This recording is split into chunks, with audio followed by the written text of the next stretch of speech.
Hey there, greetings everyone. It is GleeCon, and we're back again with another episode of Lore of Warcraft.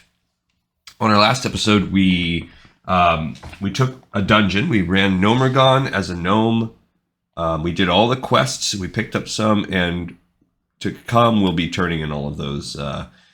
We got the hardest one to drop, which I'm delighted that happened on camera. The grime encrusted ring.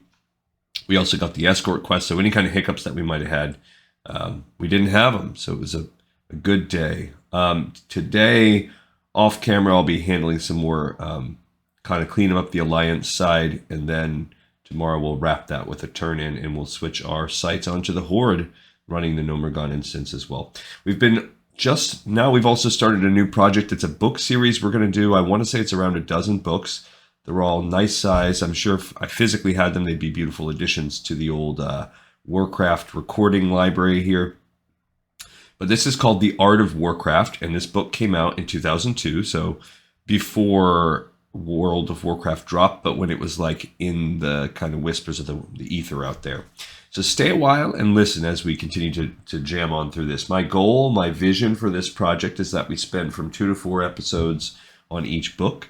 And each expansion is covered by a book of its own, and then there are a couple other like extras. And maybe on our next long form playthrough, which might be a little while before we get to one of those where we don't have bam, all these things to do, I'll kind of fill in the vision and timeline of where the show's going to go, because in about a month, it'll slightly change format to, we'll be introducing kind of sort of some shorts-ish type of things, but mixing in daily playthroughs to try to speed up the process with Classic. So stay a while and listen. Last time on this book, we looked at the art of the orcs and the humans, and now we're going to move to the Night Elves because it's really only covering Warcraft Orcs and Humans and Warcraft 2 expansion, Warcraft 3, and I think this might be before the expansion came out. I don't know that this actually covers the Warcraft 3 Frozen Throne, but maybe. Night Elves, the Sentinels.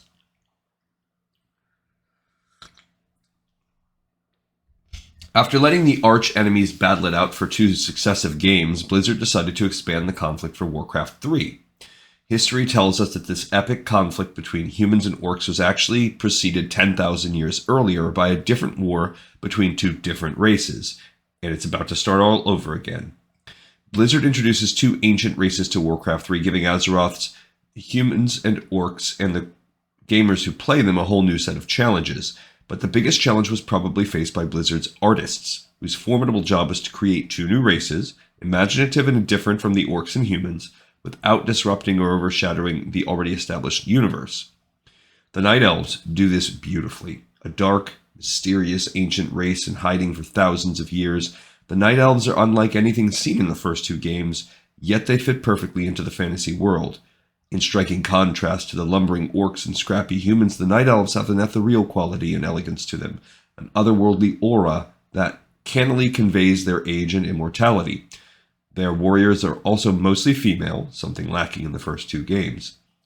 The Night Elves have a deep affinity with the natural world and the animal kingdom, a relationship wonderfully conveyed in all the race's units and buildings. Druids can turn trees into living fighting creatures or morph themselves into the bear-like animals or crows.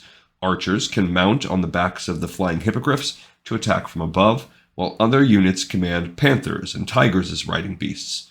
2 of the game's most bizarre-looking units, the Dryads and Keepers of the Grove, are themselves half-animals, with a centaur-like appearance and gait. Most Night Elf buildings are actually living creatures too, giant trees called Ancients that can uproot and move at your command.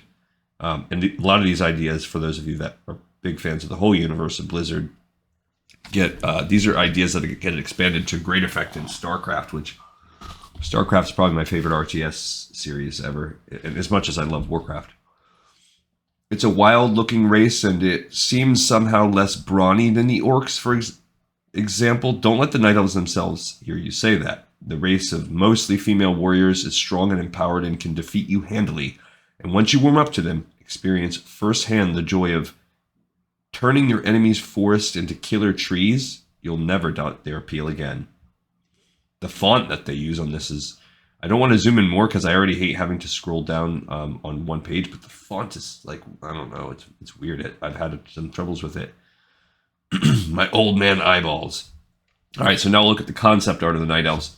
At Blizzard, the effort has always been to make the races very Tolkien-esque, very basic and true to the tenets of the fantasy realm. With the introduction of new races in Warcraft 3, Blizzard wanted to ensure that a wide audience could connect with these creatures in the Warcraft universe. The Night Elves are Blizzard's spin on the classically evil race, the Dark Elves. In the D&D realm, the Dark Elves are traditionally very tough. They have dark skin, white hair, and live underground. Blizzard worked with this archetype to turn it around into a good race that lives above ground and works with the natural elements of the world to achieve their ends. The Night Elves are a race of healthy, elemental, natural creatures that stand on average 7 feet tall. Their violet-hued skin and auburn green-blue hair complement each other beautifully. They actually do a really good job with making elves their own. The idea of making them very big was a good twist, and it also allowed for the shared history of between the shared ancestry of trolls. So whether they had that plan from the beginning is a cool idea. I don't like that they say it's from the concept that's tied to the concept of drow. I don't see that, but maybe from a color palette sense they kind of got there, and the fact that drow are like incredibly fierce combatants. Here's a priestess of the moon from Warcraft 3, and she actually like looks like a troll. I thought this was a picture of a troll from above, but that's cool. It shows the commonality. All Night Elves worship the priestess of the moon who leads the Sentinel army. So she's like their hero. I wouldn't say they worship her either. They venerate her. Demon Hunter concepts. So Demon Hunters come from the Night Elves. Warcraft 3. This is an interesting shadowy figure. Furion Stormrage, a.k.a. Malfurion. These are some concept arts from him. I like the Demon Hunter up there. That's pretty cool. Furion Stormrage, leader of the Night Elves, once again faces his demonic nemesis Archmond in Warcraft 3. So maybe they called him Furion in that game. Because I've never played the original Warcraft 3. I only played the Reforged edition. There's a treant, the little things you make their tree alive. That's actually a cool picture. And a Keeper of the Grove, or just called the Keeper here from Warcraft 3. They're interesting creatures too. The Keeper of the Grove's powers over nature enable him to summon treants, creatures that are created out of the vast forests of the land. He can also use powerful roots to immobilize the enemy and even use the healing properties of the forest's rains to cleanse the wounds of nearby night elves. Here you have an owlbear from Warcraft 3. They're like neutral mobs, but they've also, I mean, obviously owlbears are like OG original D&D, and I don't know if they existed even before that. I don't know who came up with an owlbear force of nature, or moonkin, wildkin form is what this becomes, but they've made it their own. They've made them into like humanoids rather than just monsters. Night elves in nature. Here's a dwarf I like. He's like point blanking this keeper. A treant and his friend.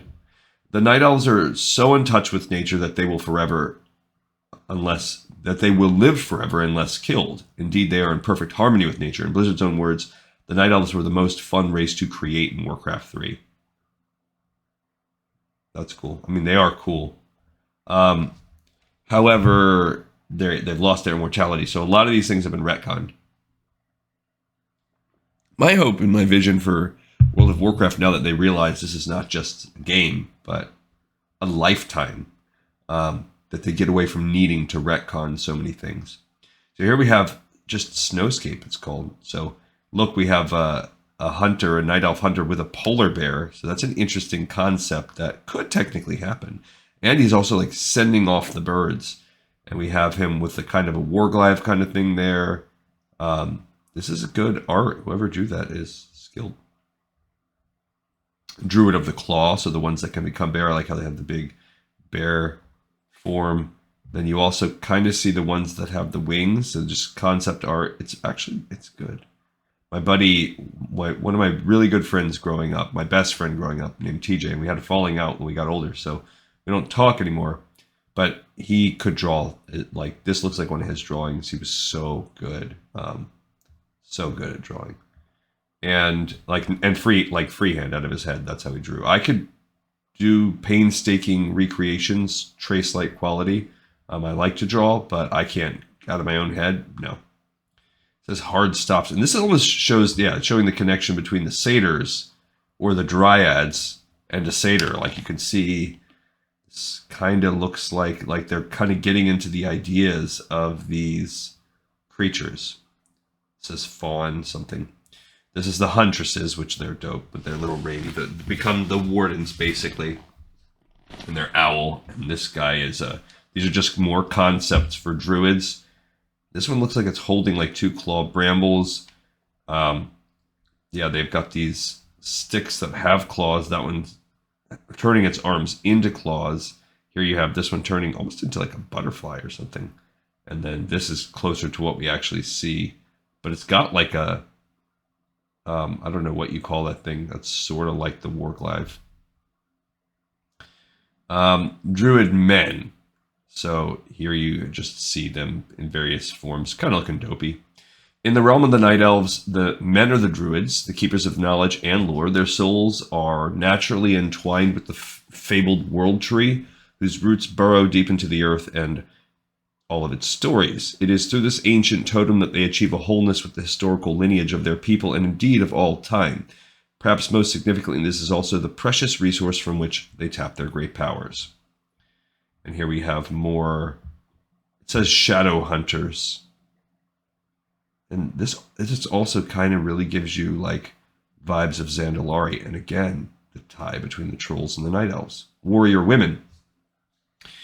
The night elves are moon worshippers, and the females can blend into the cover of night and become invisible when not in motion, effectively becoming one with the darkness. The women of this race are the warriors, the protectors of the night elf civilization. In fact, there are stories that one must not venture into the darkened forests for fear that the spectral women warriors of the night elves will rip them to pieces before they even know they're in danger. Oh yeah, it's just got like blood on her mouth on that one. The night elf environment says, here's just some liner notes. The females of the tribe are the primary hunters and gatherers, and every Kaldarai carries a vial containing a few drops of water from the sacred pool where all their magic comes from, the Well of Eternity. Now that's retcon. That's not true, but it was a concept. And the heroes probably have something like that. Illidan. Each child is required to take a rite of passage to find a spirit animal. I guess that's cool too, and I think they've shied away from that, but that would be cool intro quest line. Male Kaldarai are secretive and rarely speak at tribal meetings. They telepathically speak through one of their many females under their care. They've obviously got rid of that. The favored weapon of the Kaldarai is an axe. The Kaldarai have built giant keeps deep into the mountains and forests of blah blah blah. But that's pretty mountain art. The tree dwelling concepts here again. This almost has this Zandalar type of feel. Just different concept art. It's actually pretty cool looking. This one is a living tree, like a treant. This is like earth, hands of earth holding this baby tree. This is more of a Chinese style house. And this is more open, almost like a crypt. So you see some things that are similar to this. It kind of has this dual split effect that has a hot springs around a tree. So you can kind of see how they came out of some of it. Oh, this one actually looks like a treant kind of holding an open tree. And this idea up here with the chopped down, but a lot of the bark sticks out of the top. You see that actually in the game right now still. Ancient of Lore concept. So that actually looks cooler than the Ancient of Lore that you see in the game, where it's a tree, but he's just got so much growth coming off of him. Yeah, this is the Ancient of Lore from Warcraft 3 and the Ancient of Magic. They look very similar. The only thing that's different is their face. But I like this. But I guess it doesn't make sense that they'd wear robes. Night Elf structures. The ancients are a race of tree men. They are demigods that have been around since the dawn of time. They've developed powers over time and use their structures as a bond with the land that channels the energy of their world into their units. The Night Elves don't have an excess of structures, largely because of their close relationship with nature and the land itself. The Night Elf structures are benevolent. They do not encourage violence, but will respond if pushed to the point where they have no other choice. So passionate are they about protecting their realm that the Night Elf structures will literally lift their roots out of the ground and fight to protect their beloved race. Here's more building concepts they have. Just it almost looks like elephantine. That one looks kind of turtle-ish, but again, mixed around with the idea of trees, because I guess this is when they're probably receiving the directive, like, we need these structures to begin to be able to move. I like how it's got vines sheathing its arms in rocks. I think that's a really cool concept. The face is a little silly, but I love that concept. And this one's kind of almost going the other direction. You can't even really see the face. It's got like this wood armor all over it. Pretty neat. And then this looks like the rock, bark on top, shell. There's a concept of an ancient and a night elf shrine. That picture of the shrine looks cool, where you have the druid or something at the top and these elves around it. I mean, owls. There's a tree city from Warcraft 3. I suppose, yeah, you've got little buildings basically up in the boughs of the trees. There's sentinels and a night elf archer. So we're getting there. The alien-sized forehead, I'm glad they didn't go there that direction. But you are seeing, the long green hair, the tattoo-y type stuff, the general lengthiness. This is a night elf archer concept. Hugely long ears. And again, you see the big forehead coming into it. So I'm glad they didn't go that direction. A falconer from Warcraft 3. I don't even remember seeing falconers, but that's neat. It looks... Oh, it's a girl. But she's got these birds around her. It looks like she's got multiple. A dark griffin. Don't remember seeing those in the game, but it's been a while. A wind rider. So I like that. And she's got the 4 arrows spread up. There's a hippogriff from Warcraft 3. I do remember seeing the hippogriffs, but I'm trying to remember. I don't... Maybe. I haven't played that game enough times to have everything memorized, but I do think, because they're the wyvern forces, so maybe there's and I think there's hippogriff forces. I guess maybe they have archers mounted on them. Transcendent. So there's one arm. That looks like a full painting version of that sketch we saw at the beginning of this section. I wonder what this little crest is. It looks almost like a dragon or a hippogriff. So maybe he's like just embracing the magic of the nature, or he's turning like into his druid form. Bound by magic. Magic is innately chaotic, diabolically opposed to everything that nature and the natural world stands for. The Night Elves learned too late that using magic enslaves their race to the bonds of these forces. Here's a Druid of the Talon, which become the Flying Ones. Arc Druid concepts, which those are the sort of heroes. That is pretty cool with his little horns coming out and the beard. And yeah, it looks cool down there too. And then he's got like this green cape. But isn't it kind of weird how they envision this race as being a matriarchal type society, and then it ends up where Malfurion is essentially the leader, and the only reason why he's not is because that Tyrande is because he goes AWOL into the dream. Druid of the Talon. I like that with those braids, the really long ears is neat. And it's almost like he's got feathers coming out of his bracer. It's a pretty cool thing. And I like the idea of like the feathery cape, cloak kind of thing. And she's got the feathers wrapped down around her. It's a really cool picture, almost like an anime kind of thing, but like less practical to play. Druid of the Claw, here's more of those. Bloody Paws.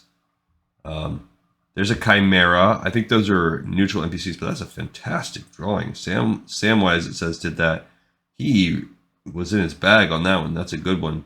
And there's a picture of a satyr. This actually, we've seen this exact image from somewhere before. Maybe it was in the Warcraft 3 manual. We've seen that one. That's a good picture too. Beast. I don't know what that is. It just says beast. And it's like a dog, a furry dog with like bottom fangs. So now we're transitioning. So maybe it's some kind of Scourge beast, but we are transitioning now to the Scourge instead. The Undead Scourge.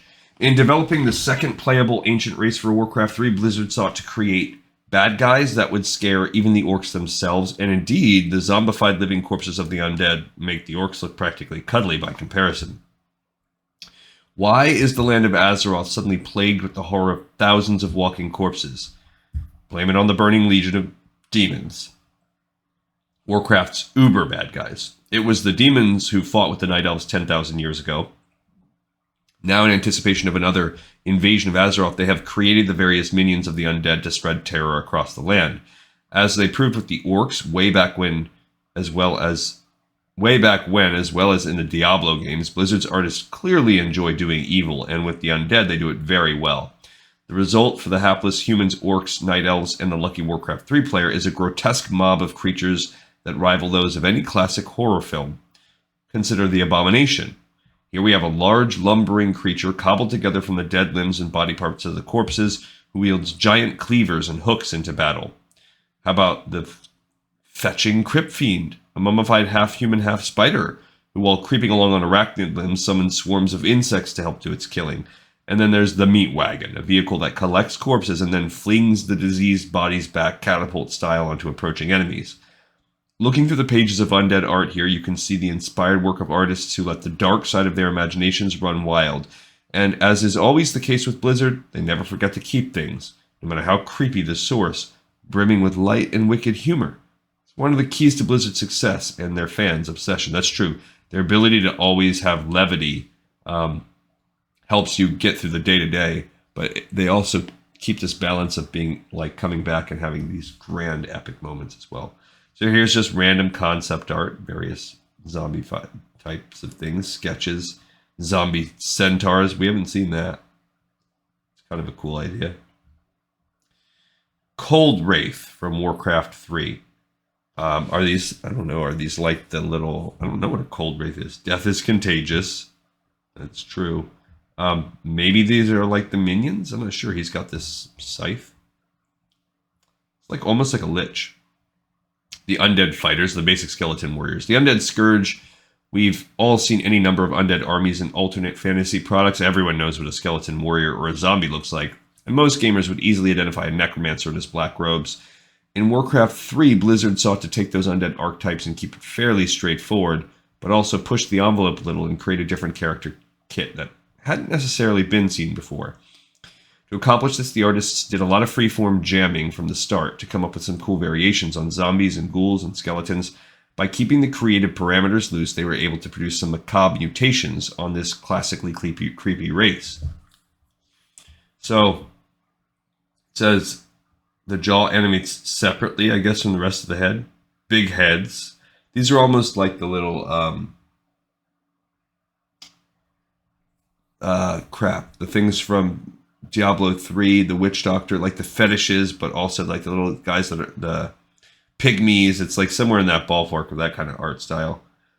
Separate jaw. That's funny. A huge head compared to the body. So that's a interesting start where you have these basically heads with little tiny bodies. And I mean, they look cool. So that was kind of their beginning. Let's add some levity. I like these big teeth. You do see that in the game, the crawling. So trying to change it in that sense. Let's see. These are more pictures. Just all kinds of different concept skeletons. I guess you could really go wild. This is like a drill and like a metallic eyeball if they went a more robotic route. But it also kind of has this Ankaraji type of look about it as well. So these things are all sitting in their wheelhouse. There's, I don't know what that is. It's like a snake coming out of a skull. Not really a snake, but here you have more. I'm waiting to see, like, do we have, every now and then you see a flash where it's like, oh, they start to kind of use that in the game. This is a pretty cool, I feel like I've seen pictures like that in the comics. Hey, look at the way, my head's on fire. Hey, look at me, my head's on fire. And those are fire hounds. And they're kind of in the game too, the Scourge hounds. Mammoths without a rider, slow but powerful. They have a tusk attack, a bone lance, long range, pluses against undead. One shot, mass damage, lance must be thrown, then retrieved, range limited to screen visibility. So these are ideas of a mammoth rider, which I don't think we get there with that. I like how this skeleton has like this giant arm bone whip thing, and then worms just bursting out like a naga or something almost. The Arctic lands of Northrend. From a conceptual standpoint, there was a concerted effort to communicate the notion that undeath spreads through plague rather than acting as a supernatural curse. Blizzard also chose to incorporate the essential effect of cold. Undead phenomena spawns from the Arctic land of Northrend, and the idea of freezing powers is truly unique for undead creatures in fantasy games. Who knows, the chill may even help keep their grotesque and often rotting corpses fresh for battle. I wouldn't say it's unique, but they definitely have magnified it, because Banshee's ghosts in World of Warcraft and Dungeons and Dragons have always had a cold touch. As a Lich Lord, a Skeletal Lord from Warcraft 3, so kind of a heroic type of thing. Ghoul concepts, he almost looks dog-like. These are Warcraft 3 also. These start to be a little bit more how they are, but yeah, they definitely have this dog hybrid sort of quality in the beginning, and the crawling on all fours thing, that stayed. Here you have pictures. That's a pretty cool one, but he's like, it's more animal. It's almost like a Worgen ghoul, or a half rat, half man, like a were-rat. There's the Necromancer from Warcraft 3. That's straight up how it looks. It's a cool picture. Necromancers were once the most powerful sorcerers of Dalaran until they made a pact with the Lich King to preserve their humanity in exchange for their service to the undead cause. Hence, they are specifically not plagued, even though they revel in nothing except the study of the plague.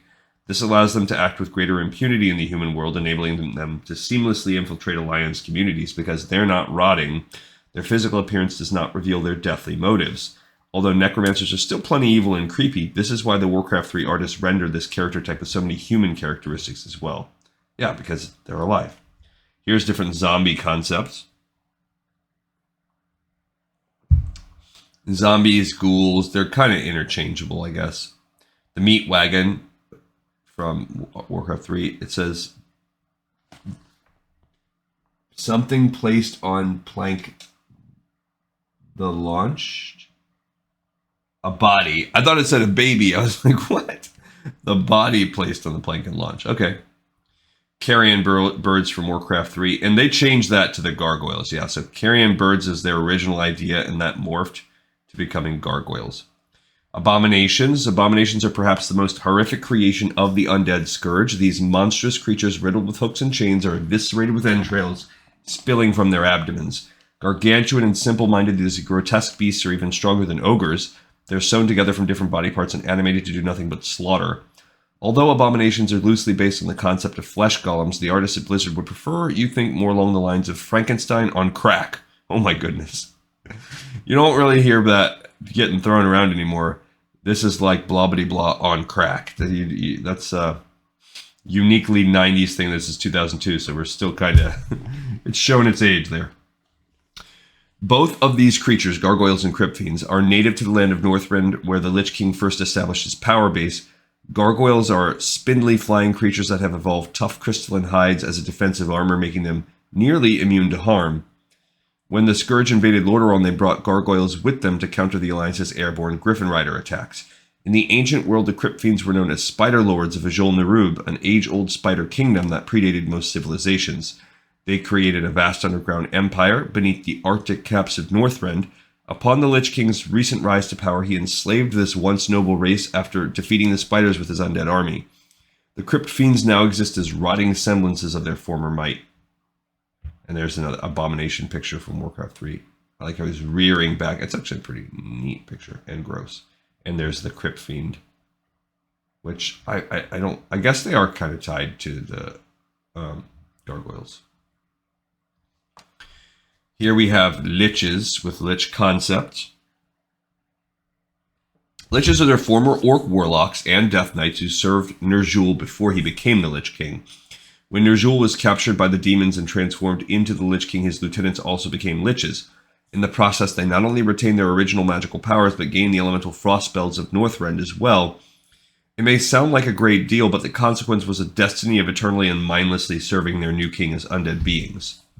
You have these horns. It's almost like the phylactery. This is very close to the way they will end up looking with all the chains. And you have their kind of disembodied pieces, like they command these soldiers. A Dreadlord from Warcraft 3. This is a pretty cool picture of one of the Nathrezim.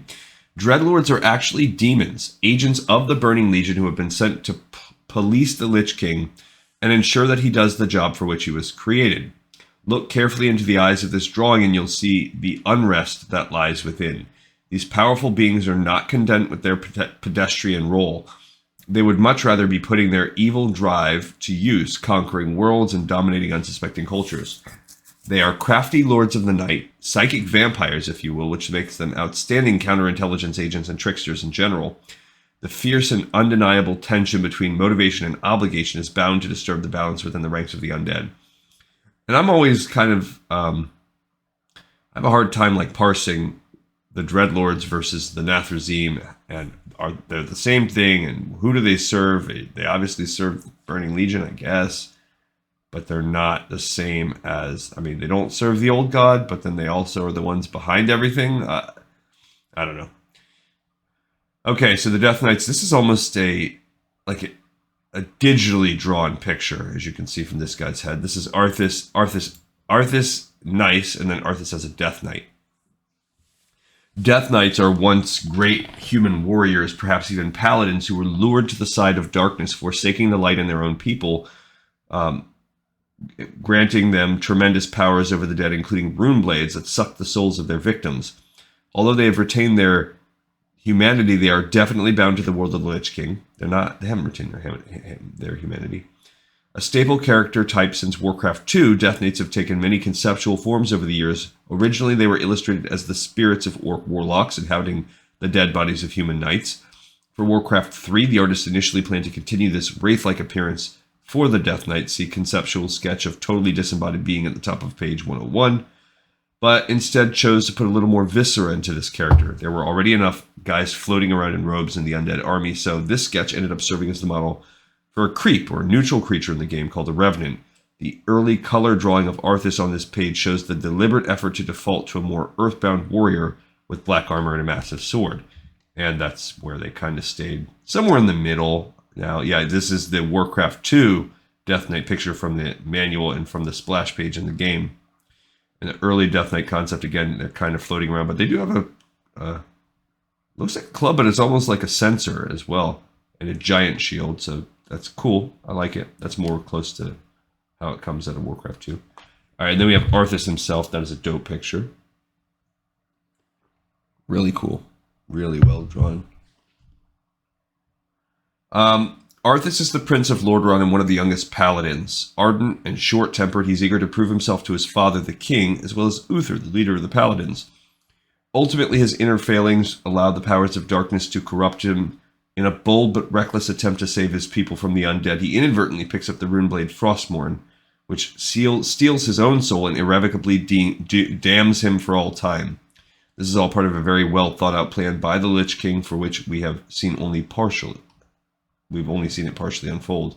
Here's his armor, like individually rendered in a machine. Arthas's armor in the engines. Act 3 is Arthas's betrayal. A jubilant parade for the returning prince takes a sinister turn when Arthas reveals his altered allegiance and new look. White hair, gaunt features, and the black armor of the undead army. He raises his runeblade Frostmourne to the neck of King Tyrannus and slays his own father in the name of the Scourge. In a brilliant feat of art direction, Blizzard chose to use a Hitchcock-style approach to this death scene. Rather than featuring the violence, the death blows depicted it in shadow for infinitely more dramatic impact.